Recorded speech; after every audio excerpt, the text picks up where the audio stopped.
This is what the crypto bulls have been waiting for. Trillions of dollars of sideline capital is about to flood into stocks and of course crypto.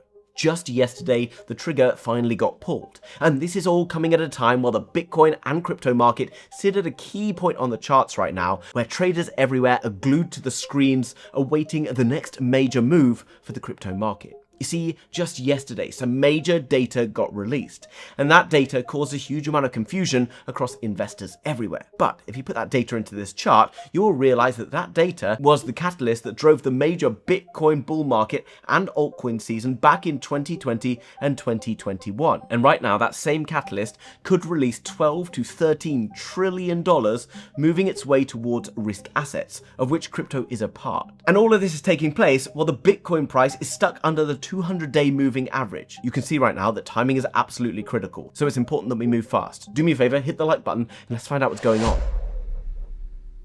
Now guys, looking at the Bitcoin price, you can see that we are at a very critical point in time. The Bitcoin price is currently $80,700 at the time of making this video, and it is stuck under this resistance line that it's been stuck under since back in November. But more importantly, it is stuck under this red line, which is the 200-day moving average. Now, this is a very, very important line because it reflects the sentiment of traders across the market. You see, a climb above this, many traders will start to flip towards being bullish because this, for them, is we're back in bull market territory. This, however, underneath the line is we're still in bear market territory. So you can see why a move here could trigger a lot of sentiment shift. And that sentiment shift, people closing out bearish trades to enter into bullish trades, can cause prices to accelerate in the short term. This was back in April of 2025 when it broke above. This was back in October of 2024. This was all the way back in October of 2023, and back before that, back in January of 2023. But as you can see across the market right now, there's a lot of confusion going on, predominantly for a few major reasons. Right now, this recovery that we've been seeing happen since back in February, almost 3.5 months ago, has played out far longer than any previous fall from all-time highs for Bitcoin, breaking the previous cycles model. Not only that, but in the past 24 to 48 hours or so, the Bitcoin price has held fairly steady, despite yesterday some major data being announced. What was that data? Well, it was the CPI, or core inflation data, in the United States. Now, many people would expect to see core inflation data being higher than expected to have a bearish effect on crypto markets and stock markets. Just yesterday, the Bitcoin price basically stayed steady, and the S&P 500 US stock market actually went up.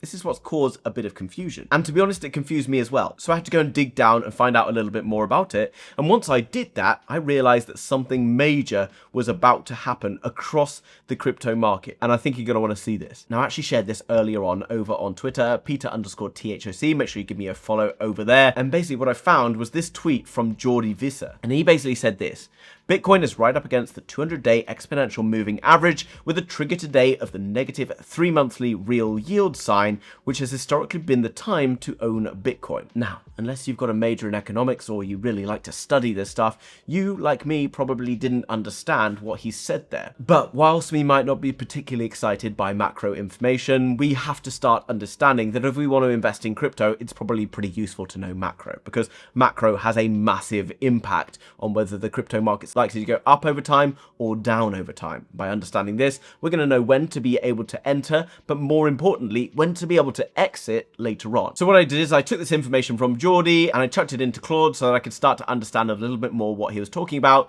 And Claude came up with this very helpful chart. Now, this chart's very important. First of all, let's go through what these things are. The orange one is the CPI, which is the inflation. Now, with the inflation in the US right now is high, and effectively it's being caused by high oil prices. Obviously, if the oil price is high, then it causes fuel prices to be high, causes your deliveries to be high, it causes manufacturing to be higher than usual. Prices obviously are going to go up in that time. On top of that, you've got Donald Trump's tariffs. Tariffs for imports to the US are also going to be making things more expensive. Lots of products coming from China, etc., will be more expensive in the US than perhaps they were 1 or 2 years ago. Now, higher inflation is typically seen as a bearish thing because higher inflation means that you're going to get higher interest rates to try and curb the inflation. And this is what led everybody to get confused yesterday. However, Once you start to consider a few things that are happening this week, it will all start to make sense. In just 2 or 3 days, we're going to see Kevin Warsh walk in and become the new Federal Reserve Chair in the United States. Now, he's going to replace Jerome Powell. And whilst he's probably not likely in the short term to start cutting interest rates,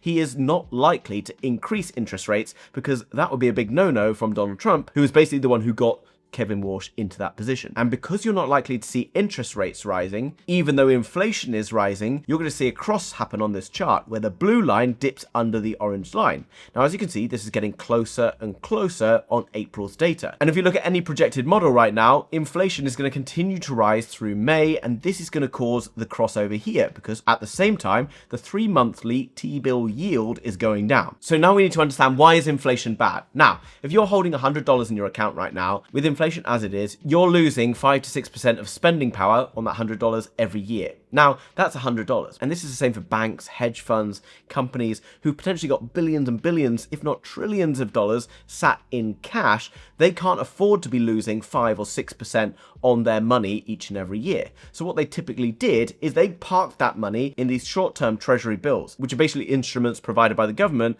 that they can park their cash and earn a yield on it to basically fight against the inflation. However, if the money that they can make by sitting in the T-bills is lower than the rate of inflation, that forces them to move their money out of the T-bill yield.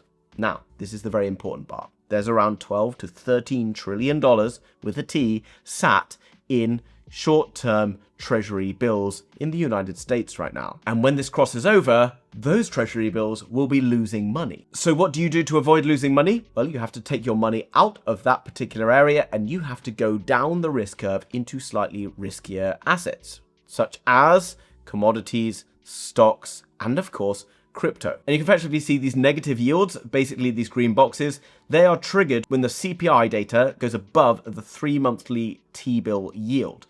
So the blue line is falling and will continue to fall because they're clearly starting to price in a future interest rate cut from Kevin Warsh, but at the same time, you can see the CPI data rising. That will create another green box starting very soon. If you go back on these green boxes, you can see the last one, 2020 up towards 2022. You can see as this basically tops out and starts to come back down, that was where the top of the bull market was in for crypto, and this was a very good key indicator telling you that the top of the bull market back in 2021 was probably a good time to be starting to exit. So effectively, you need to ask yourself this.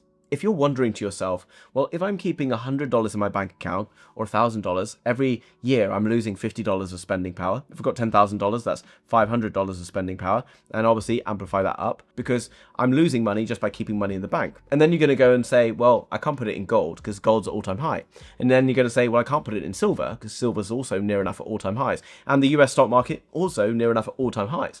Where are you going to go? You can go towards other assets and away down from all-time highs, such as crypto. Maybe that's an option. And if you're starting to think like that, what do you think the banks and institutions and hedge funds and everyone are also starting to think? This is the thing that many people over the years have been talking about. And it's being driven by this negative real yield. So does that mean that the Bitcoin price is about to surge and break through this line? Well, ultimately, there's no reason why it can't break through that line anytime soon.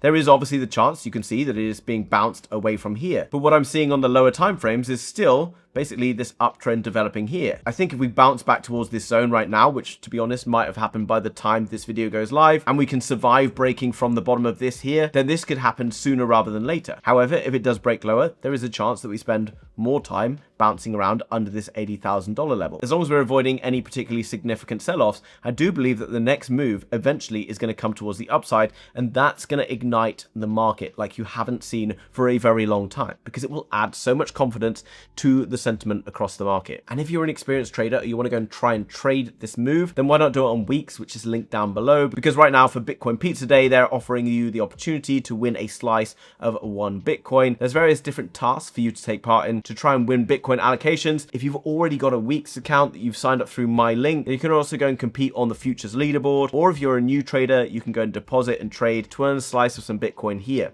All of that through the link down below. Also, by going and doing this over on WEEX, you're going to be able to access the free Telegram trading group where there's trading signals put out pretty much every day, as well as free trading education. So make sure you sign up, link down below. I've just realized it's got pretty dark because the video took too long. Do me a favor, hit the like button, leave a comment down below, and subscribe if you haven't already. I'll see you very soon in the next one. Bye-bye.